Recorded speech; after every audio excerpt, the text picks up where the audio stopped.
Mister Rajan Mahadevan, അദ്ദേഹം എന്ത് ബിസിനസ്സാണ് ചെയ്യുന്നതെന്ന് ചോദിക്കുന്നതിനേക്കാൾ എന്താണ് ചെയ്യാത്തതെന്ന് ചോദിക്കുന്നതായിരിക്കും എളുപ്പം. ഏത് ഗവൺമെൻറ് അധികാരത്തിൽ വന്നാലും തൊഴിൽ മേഖലയിൽ തന്ത്രപരമായ തീരുമാനങ്ങൾ എടുക്കുമ്പോൾ ഇദ്ദേഹത്തോടാണ് ഒപ്പീനിയൻ ചോദിക്കുന്നത്. സോ ഇദ്ദേഹം ഒരു ശമ്പളം വാങ്ങാത്ത അഡ്വൈസർ. വീടിന് വേണ്ടി അധ്വാനിക്കുന്നത് നമ്മുടെ കടമയാണ്, എന്നാൽ നമ്മുടെ നാടിന് വേണ്ടി അധ്വാനിക്കുന്നത് അഭിമാനമാണ്. So be proud to be an Indian and invest in India. ജയ് ഹിന്ദ്.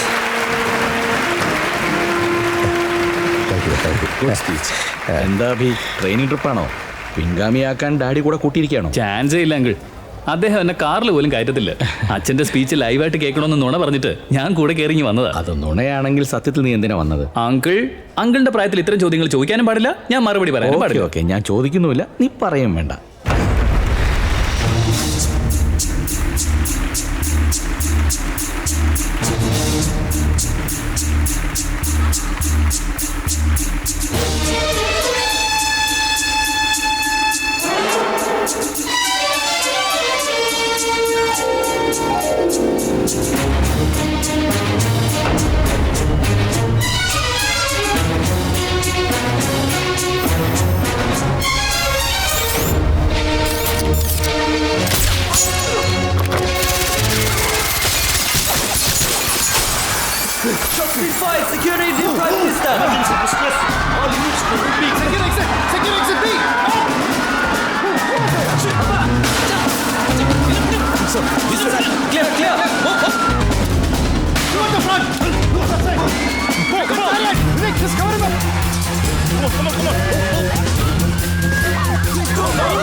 ലണ്ടൻ മേയർ പ്രധാനമന്ത്രിയെ സന്ദർശിക്കാനായി ഇവിടെ എത്തിയിട്ടുണ്ട്.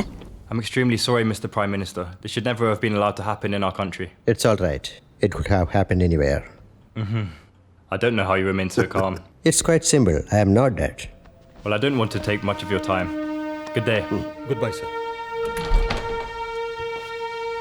കദിർ, വാ. Sir, Kadiravan, senior officer, military intelligence. ഞങ്ങൾ ബാച്ച്മാൻസ് ആണ് സർ. ഇരിക്കെ. Yes sir. പല അസൈൻമെന്റ്സുകൾക്കായി പാകിസ്ഥാനിൽ 5 വർഷം അണ്ടർ കവർ ഓഫീസറായിരുന്നു. ജാഷ്ന എന്ന ടൗണിൽ ലോകത്ത് ആർക്കും അറിയാൻ കഴിയാത്ത ന്യൂക്ലിയർ വെപ്പൺസ് ഉണ്ടാക്കുന്ന ഒരു പ്ലാന്റ് അവർക്കുണ്ടായിരുന്നു.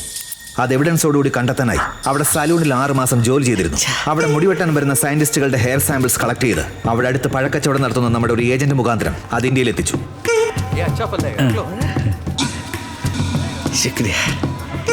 നമ്മുടെ ലാബിൽ ആ മുടി പരിശോധിച്ചപ്പോൾ അതിൽ നിന്ന് പ്ലൂട്ടോണിയം 239 ട്രേസ് ചെയ്ത് കണ്ടുപിടിക്കാനായി. പ്ലൂട്ടോണിയം 239 നിന്നാണ് ന്യൂക്ലിയർ ബോംബ് നിർമ്മിക്കുന്നത്. പിന്നീട് നമ്മുടെ ഡിപ്പാർട്ട്മെന്റിൽ ഒരു ഡബിൾ ഏജന്റ് ഒറ്റിക്കൊടുത്തതുകൊണ്ട് കതിരനെയും അവന്റെ ടീമിനെയും പാകിസ്ഥാൻ ആർമി അറസ്റ്റ് ചെയ്തു. വല്ലാതെ ടോർച്ചർ ചെയ്തെങ്കിലും ഒരു കാര്യം പോലും കതിരവൻ അവർക്ക് പറഞ്ഞു കൊടുത്തില്ല. അതിനുശേഷം അവിടെ നിന്ന് രക്ഷപ്പെട്ട് ഇന്ത്യയിൽ എത്തിച്ചേർന്നു. Great. You are all the real heroes.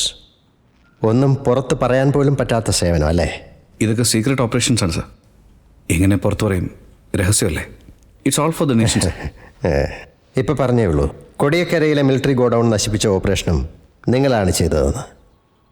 അതെന്തിനാണ് ചെയ്തതെന്ന് തനിക്കറിയാമോ? നോ സർ, റീസൺസ് ഒന്നും ഞങ്ങളോട് പറയാറില്ല. ഞങ്ങൾ ചോദിക്കാറുമില്ല സർ.